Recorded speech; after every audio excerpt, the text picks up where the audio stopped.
Un niño que vivía en la calle encuentra un violín roto, lo toca y sorprende a un maestro millonario. En las frías calles de la ciudad donde la indiferencia ensordece más que el ruido, un niño hambriento rescató un violín roto que nadie quería, sin imaginar que aquellas cuerdas oxidadas tocarían el corazón de un hombre poderoso y transformarían su destino para siempre, demostrando que el talento verdadero brilla incluso entre la basura, que la música puede construir puentes entre mundos separados y que a veces nuestros mayores tesoros nacen de aquello que otros descartan sin mirar. Si esta historia toca tu corazón de alguna manera, suscríbete al canal para no perder más relatos emocionantes como este y dime en los comentarios desde dónde estás viendo. Mateo miraba las ventanas iluminadas de los restaurantes mientras sentía las punzadas del hambre en su estómago vacío. A sus 11 años, las calles del centro histórico de la Ciudad de México eran su único hogar. Hacía 3 años que había huido del orfanato donde los maltratos eran más abundantes que la comida. El frío de noviembre calaba hondo en sus huesos mientras buscaba entre los contenedores de basura algo para cenar. Hoy debe haber algo bueno, se repetía cada noche como un mantra, una pequeña oración para que la vida le regalara un poco de compasión. Sus manos pequeñas, curtidas por el trabajo de sobrevivir, se movían con la habilidad de quien conoce el arte de buscar tesoros donde otros solo ven desperdicios. El cielo amenazaba lluvia y Mateo sabía que debía apresurarse. Si la tormenta lo atrapaba, no solo dormiría con hambre sino también empapado bajo el puente que consideraba su refugio.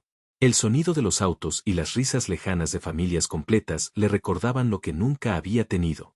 En el tercer contenedor, mientras apartaba cajas de pizza vacías y envases plásticos, algo inusual captó su atención. No era comida, pero el brillo opaco de la madera barnizada contrastaba con la mugre habitual. Con cuidado, extrajo lo que resultó ser un violín roto. Tenía 2 cuerdas menos y una grieta recorría su cuerpo como una cicatriz antigua, pero para Mateo fue como descubrir un tesoro. ¿Quién tiraría algo así?, se preguntó, sosteniendo el instrumento con reverencia.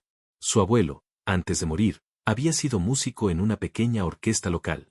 Los únicos recuerdos felices que guardaba eran de aquellas tardes escuchándolo tocar, antes de que la enfermedad se lo llevara y él terminara en el sistema de cuidado infantil. Olvidando temporalmente su búsqueda de comida, Mateo abrazó el violín contra su pecho. Aquella noche, bajo el puente, con el vientre vacío pero el corazón inexplicablemente lleno, durmió arrullado por los sueños de melodías que surgían del instrumento roto, como si este fuera una promesa silenciosa de que en el mundo aún existía la belleza, incluso para un niño olvidado como él. La mañana encontró a Mateo despertando junto al violín maltratado. La lluvia había cesado, dejando un aroma a tierra mojada que se mezclaba con los olores habituales de la ciudad. Con cuidado, examinó su hallazgo a la luz del día. Estaba más dañado de lo que había pensado, pero algo en él se negaba a abandonarlo. Durante días, el niño dedicó cada momento libre a limpiar el instrumento.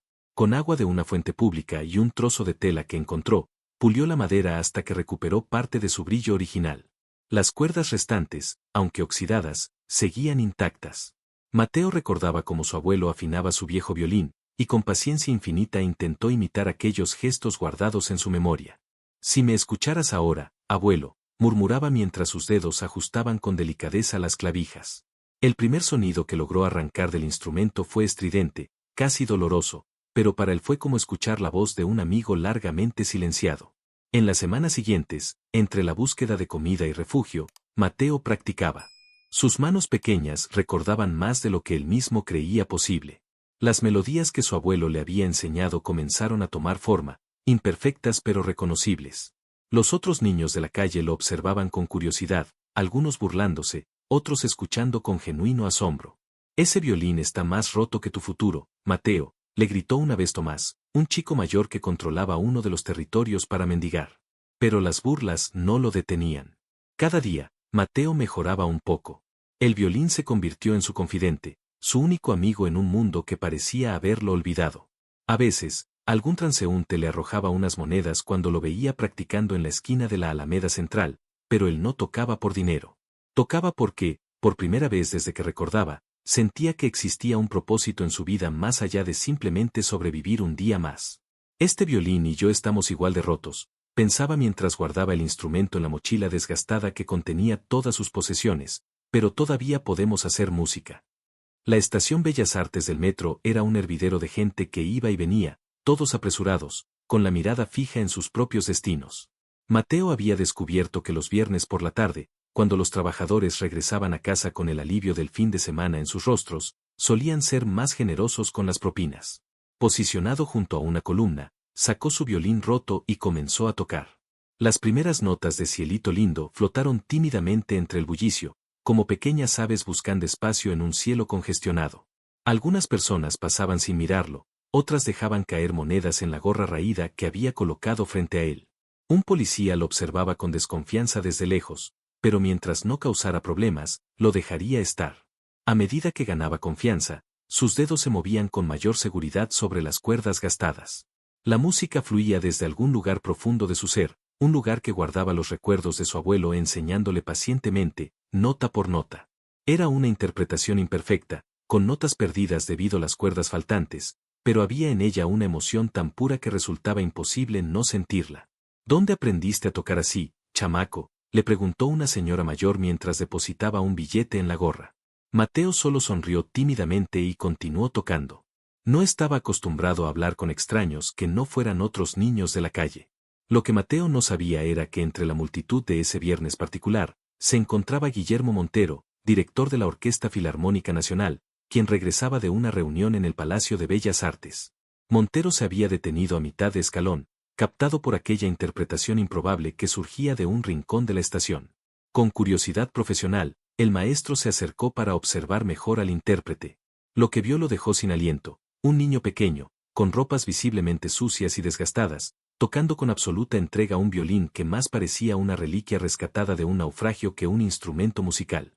Pero lo que más le impactó no fue la precariedad del instrumento ni la condición del niño, sino la expresión en su rostro mientras tocaba. Era la misma que había visto en los grandes músicos de su orquesta durante los momentos más sublimes de una interpretación, pura conexión con algo trascendente, algo que iba más allá de las notas y la técnica. Guillermo Montero había escuchado a los más grandes violinistas del mundo en los escenarios más prestigiosos, pero ninguno lo había conmovido como aquel niño de la calle con su violín roto. Esperó pacientemente a que Mateo terminara su interpretación antes de acercarse. La gorra contenía apenas lo suficiente para una comida modesta. «Tienes un don extraordinario», dijo el maestro, sobresaltando a Mateo, quien rápidamente aferró su violín, temiendo que intentaran quitárselo. «Tranquilo, no voy a hacerte daño. Me llamo Guillermo Montero, soy director de orquesta». Mateo lo miró con desconfianza. Su experiencia le había enseñado que los adultos rara vez se acercaban a él con buenas intenciones. «¿Quién te enseñó a tocar así?», preguntó Montero, manteniendo una distancia respetuosa. «Mi abuelo», respondió Mateo después de un largo silencio, su voz apenas audible sobre el ruido de la estación. «Pero murió hace mucho». El maestro asintió, comprendiendo que había más historia detrás de esa simple respuesta. Con cautela, señaló el violín. «Ese instrumento ha visto días mejores. ¿Te molestaría si lo examino?». Mateo dudó, pero algo en la mirada del hombre le inspiró suficiente confianza para extenderle el violín con manos temblorosas. Montero lo tomó con la reverencia de quien sostiene una obra de arte invaluable. «Un Guarneri», murmuró asombrado. «O una réplica muy buena. Con 2 cuerdas menos y esta grieta, pero aún así, produce un sonido sorprendente». Devolvió el instrumento a Mateo, quien lo abrazó protectoramente. «¿Te gustaría comer algo?», ofreció Montero. «Podemos ir a un lugar aquí cerca. Me encantaría escuchar más sobre cómo aprendiste a tocar». La desconfianza luchaba contra el hambre y la curiosidad en el rostro del niño. Finalmente, el estómago vacío ganó la batalla. «No me voy a ir con usted a ningún lado», dijo Mateo con firmeza. «Pero si quiere, puede traer la comida aquí». Montero sonrió, respetando la cautela del pequeño. Minutos después regresó con 2 tortas de jamón y 2 refrescos de un puesto cercano. Mientras comían, sentados en las escaleras de la estación, el director escuchaba atentamente la historia fragmentada de Mateo, su abuelo violinista, el orfanato, la vida en las calles y el violín encontrado entre la basura. Con cada palabra del niño, Guillermo sentía crecer una certeza en su interior: este encuentro no era casualidad. En sus 40 años de carrera musical, había aprendido a reconocer el verdadero talento, y aquel niño de la calle poseía algo que no se podía enseñar ni comprar: el alma de un músico verdadero. Durante las siguientes semanas, Guillermo visitó regularmente a Mateo en la estación Bellas Artes. Cada día le llevaba comida y, lo que el niño valoraba aún más, consejos para mejorar su técnica. La desconfianza inicial de Mateo fue cediendo gradualmente, transformándose en una cautelosa admiración hacia aquel hombre que lo trataba con un respeto que jamás había experimentado. «Tienes el oído perfecto», le dijo Montero una tarde después de escucharlo interpretar una complicada pieza de Vivaldi que le había enseñado. «Es un talento natural que muy pocos poseen». Mateo absorbía cada palabra, cada enseñanza como la tierra seca absorbe la lluvia. El maestro había traído cuerdas nuevas para el violín y le había mostrado cómo instalarlas correctamente. El sonido del instrumento reparado sorprendió a ambos con su calidez y profundidad. «Este violín tiene una historia, Mateo», comentó Guillermo mientras observaba al niño practicar. «No es un instrumento cualquiera el que encontraste. La forma en que responde a tus manos, hay algo especial aquí». Aquella tarde, después de la práctica habitual, Montero se sentó junto a Mateo con expresión seria. «He estado pensando mucho», comenzó, eligiendo cuidadosamente sus palabras. «Tu talento merece una oportunidad real. No puedo seguir viendo cómo duermes en la calle mientras tienes el potencial para llegar tan lejos». Mateo lo miró con cautela. Guillermo continuó. «Tengo una propuesta para ti. Mi esposa y yo no pudimos tener hijos. Vivimos solos en una casa grande con demasiadas habitaciones vacías. Me gustaría ofrecerte un lugar para vivir, comida regular y, lo más importante, una educación musical apropiada». El niño se quedó inmóvil, procesando lo que acababa de escuchar. «¿Por qué haría eso por mí?», preguntó finalmente, la sospecha evidente en su voz. «Nadie hace nada gratis». Guillermo asintió comprensivamente. «Tienes razón en ser cauteloso. Pero hay personas que actúan por convicción, no por ganancia.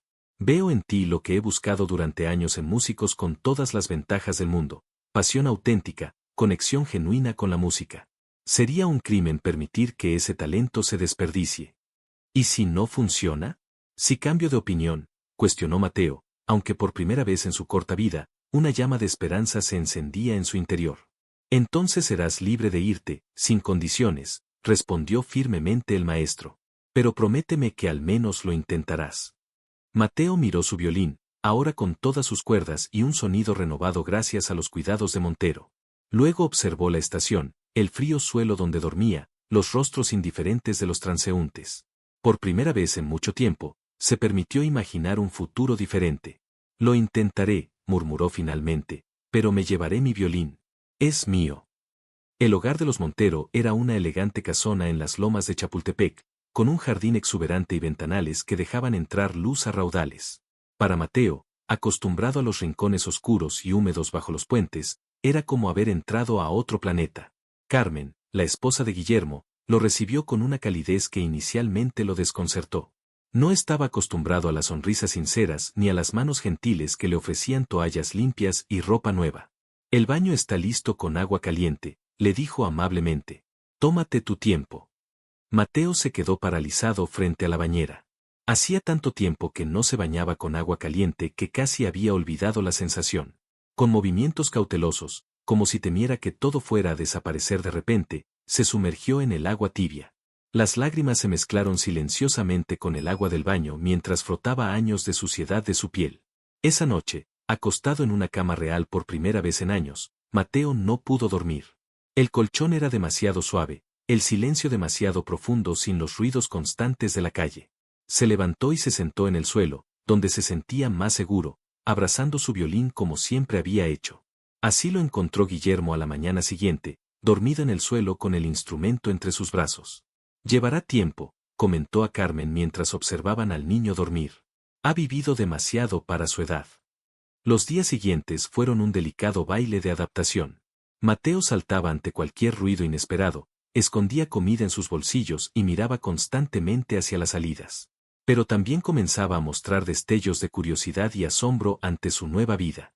La primera vez que Guillermo lo llevó a la sala de música de la casa, Mateo quedó boquiabierto. Un piano de cola negro ocupaba el centro de la estancia, y en las paredes colgaban varios instrumentos de cuerda, incluyendo violines que parecían nuevos y perfectos. «Puedes tocar cualquiera de ellos», le dijo el maestro. Mateo negó con la cabeza y aferró su propio violín maltratado. «Prefiero el mío». Guillermo sonrió comprensivamente. «Por supuesto. Ese violín te encontró por una razón. Pero aquí tienes el espacio para practicar cuanto quieras, y los recursos para aprender todo lo que desees saber». Y así comenzó la verdadera educación musical de Mateo. Entre comidas regulares, ropa limpia y cuidados médicos que iban sanando su cuerpo desnutrido, el niño descubría un mundo donde sus dedos podían dar vida a las partituras que Guillermo ponía frente a él con paciencia infinita.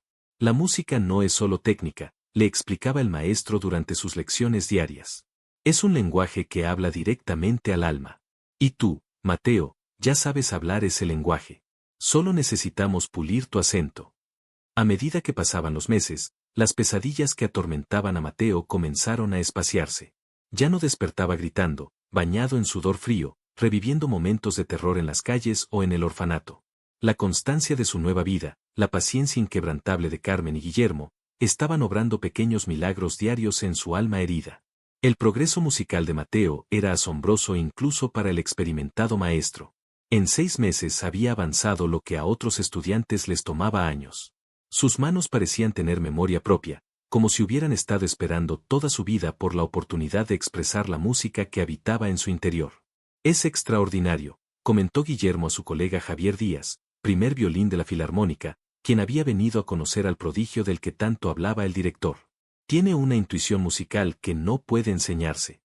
Javier asintió después de escuchar a Mateo interpretar el primer movimiento del concierto para violín de Mendelssohn. Hay dolor en su forma de tocar, observó. Una profundidad emocional poco común en alguien tan joven. Mientras tanto, los trámites legales para la adopción de Mateo avanzaban. No fue fácil, el sistema burocrático, la búsqueda de registros perdidos, las evaluaciones psicológicas y visitas de trabajadores sociales. Pero los Montero estaban determinados. Para sorpresa de todos, especialmente de Mateo, nadie se opuso formalmente a la adopción. El niño que una vez fue invisible para la sociedad, ahora tenía adultos luchando por convertirse oficialmente en su familia. Una tarde, mientras practicaban juntos, Mateo se detuvo abruptamente en medio de una pieza. ¿Por qué yo?, preguntó con voz quebrada. La pregunta que había estado gestándose durante meses finalmente salió. De todos los niños de la calle, ¿por qué me eligió a mí? Guillermo dejó su batuta y se sentó junto al niño. No te elegí, Mateo. La música te eligió primero, y ella me guió hacia ti. Hizo una pausa, buscando las palabras correctas. Cada gran músico tiene una historia que contar a través de su instrumento. La tuya es especialmente poderosa porque conoces tanto el sufrimiento como la esperanza. El niño bajó la mirada hacia su violín, acariciando la cicatriz que aún marcaba la madera. A veces siento que no pertenezco aquí, confesó en un susurro. Que un día despertaré y todo habrá sido un sueño. Este es tu lugar, respondió firmemente Guillermo. Carmen y yo lo supimos desde el primer día. Y ese violín que encontraste, que rescataste y curaste, es la prueba de que nada está realmente perdido si hay alguien dispuesto a ver su valor. Aquella noche, por primera vez desde su llegada, Mateo durmió en la cama sin necesidad de buscar refugio en el suelo. Y aunque su violín seguía a su lado, ya no lo abrazaba con desesperación, sino que descansaba junto a él como un compañero de viaje en una travesía que apenas comenzaba. El Teatro de Bellas Artes resplandecía bajo las luces de la noche. Los asistentes, ataviados con sus mejores galas, llenaban el vestíbulo con un murmullo expectante. El programa anunciaba un concierto especial de la Orquesta Filarmónica Nacional, con la participación extraordinaria de un joven solista descubierto por el propio maestro Montero. Tras bambalinas, Mateo, ahora con 12 años y medio, respiraba profundamente tratando de calmar el torbellino de emociones que sentía. Llevaba un traje negro a medida, el primero de su vida, y su cabello, antes largo y enmarañado, ahora estaba pulcramente cortado. «Estás listo», le aseguró Guillermo, ajustándole la pajarita con gesto paternal. «Has trabajado incansablemente para este momento». El niño asintió, incapaz de hablar. En sus manos sostenía su violín, el mismo que había encontrado entre la basura hace ya más de un año. A pesar de que ahora tenía acceso a instrumentos de la más alta calidad, había insistido en usar aquel para su debut.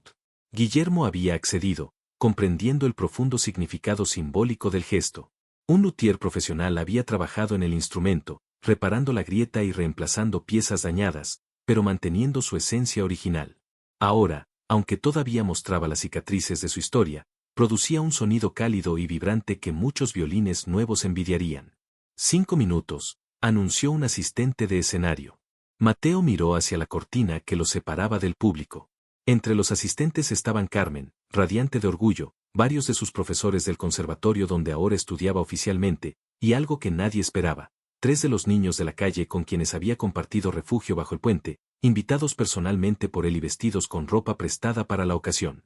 Maestro, llamó Mateo a Guillermo, usando el título que había adoptado después de tanto tiempo. ¿Y si los defraudó? Si no soy lo suficientemente bueno.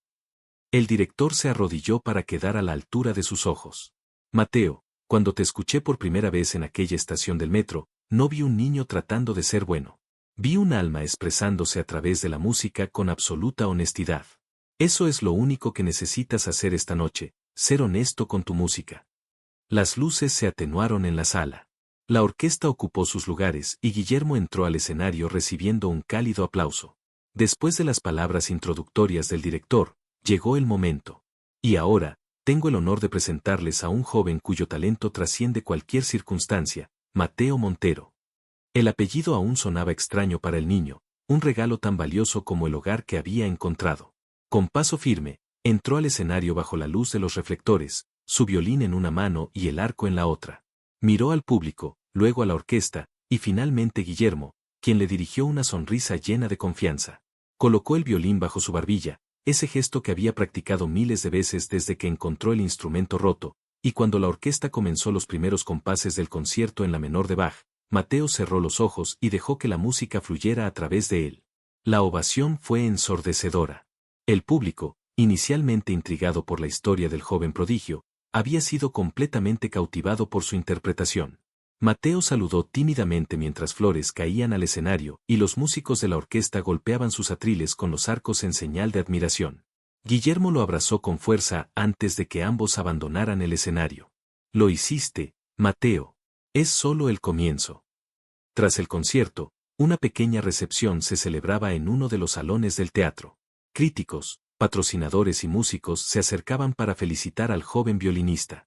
Mateo respondía educadamente, pero se sentía abrumado por tanta atención. Fue entonces cuando lo vio, un hombre mayor, de aspecto cansado, observándolo desde un rincón. Había algo familiar en su rostro, en la forma en que sus ojos seguían cada movimiento del niño. Mateo se disculpó con las personas que lo rodeaban y se dirigió hacia él. ¿Nos conocemos?, preguntó el niño. El hombre pareció sorprendido por la pregunta directa. Su voz sonó ronca cuando finalmente habló. No esperaba que me reconocieras, has crecido tanto. Un escalofrío recorrió la espalda de Mateo. Ese tono de voz despertaba ecos lejanos en su memoria. Soy Roberto, tu padre. El mundo pareció detenerse alrededor de Mateo. Roberto. El nombre que apenas recordaba, asociado a gritos, botellas rotas y puertas que se cerraban de golpe. El hombre que había abandonado a su madre embarazada de su hermana menor, quien nunca llegó a nacer debido al estrés del abandono. El mismo que nunca regresó cuando su madre enfermó, dejando al abuelo como único protector de Mateo hasta su muerte. Vi tu foto en el periódico, continuó Roberto ante el silencio del niño. El protegido del maestro Montero. Nunca imaginé, es decir, después de que tu madre murió, te busqué, pero me dijeron que estabas en un orfanato y pensé que estarías mejor allí que conmigo. Mentiras. Mateo podía reconocerlas claramente. A sus espaldas, sintió una presencia protectora. Guillermo y Carmen se habían acercado, alertados por la tensión visible en los hombros del niño. Ahora que eres famoso, yo pensaba que tal vez podríamos reconectar, ya sabes, la sangre llama y... Mi familia está aquí, interrumpió Mateo con una voz sorprendentemente firme.